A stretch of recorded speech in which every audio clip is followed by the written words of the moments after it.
தற்போது கிடைத்துள்ள அண்மை செய்தி, ஊதிய உயர்வு உள்ளிட்ட கோரிக்கைகளை வலியுறுத்தி ஆசிரியர்கள் போராட்டத்தில் ஈடுபட்டு வருவதால் புதுக்கோட்டை மாவட்டத்தில் உள்ள பெரும்பாலான தொடக்கப் பள்ளிகள் இன்று செயல்படவில்லை என்ற ஒரு தகவல் கிடைத்திருக்கிறது.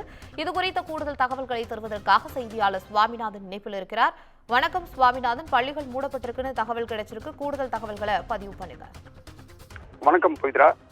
அதாவது இடைநிலை தொடக்கநிலை ஆசிரியர்களுக்கு மத்திய ஊதியம் வழங்க வேண்டும், கடந்த சட்டமன்ற தேர்தல் வாக்குறுதியின்படி பழைய ஓய்வூதிய திட்டத்தை நடைமுறைப்படுத்த வேண்டும் உள்ளிட்ட பல்வேறு கோரிக்கைகளை வலியுறுத்தி கிட்டத்தட்ட 12 சங்கங்களைச் சேர்ந்த 1287 பள்ளிகளைச் சேர்ந்த ஆசிரியர்கள் இன்று காலை 11 மணி அளவில் போராட்டத்தில் ஈடுபட உள்ளனர். இந்த கோரிக்கையை வலியுறுத்தி தமிழ்நாடு தொடக்க கல்வி ஆசிரியர் இயக்கங்களின் கூட்டு நடவடிக்கை குழு உள்ளிட்ட ஆசிரியர்கள் டிட்டோஜாக் இன்று காலை 11 மணி அளவில் ஒருநாள் அடையாள வேலை நிறுத்த போராட்டத்தில் ஈடுபட்டதோடு மாவட்ட முதன்மை கல்வி அலுவலகம் முன்பு போராட்டத்தில் ஈடுபட உள்ளதாக தகவல் தெரிவிக்கப்பட்டுள்ளது. புதுக்கோட்டை மாவட்டத்தில் உள்ள இதனால் புதுக்கோட்டை மாவட்டத்தில் உள்ள பெரும்பாலான பள்ளிகள், அதாவது தொடக்க நிலையில் உள்ள பள்ளிகளில் இன்று இயங்கவில்லை. இந்த போராட்டத்தில் 12 சங்கங்களைச் சேர்ந்த 1287 தொடக்கப் பள்ளிகளில் இருந்து 4000க்கும் மேற்பட்ட ஆசிரியர்கள் இந்த போராட்டத்தில் கலந்து கொள்ள உள்ளனர்.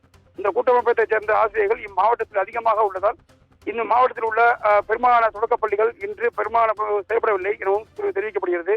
மேலும் நாளை நாங்கள் போராட்டத்தில் கலந்து கொள்ள உள்ளதால் மாணவர்கள் பள்ளிக்கு வர வேண்டாம் எனவும் ஆசிரியர்கள் வாய்மொழி உத்தரவாக மாணவர்களுக்கு தெரிவித்ததாகவும் கூறப்படுகிறது.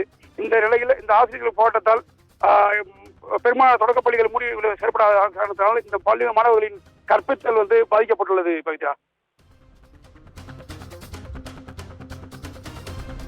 தற்போதைய தகவலுக்கு நன்றி சாமிநாதன்.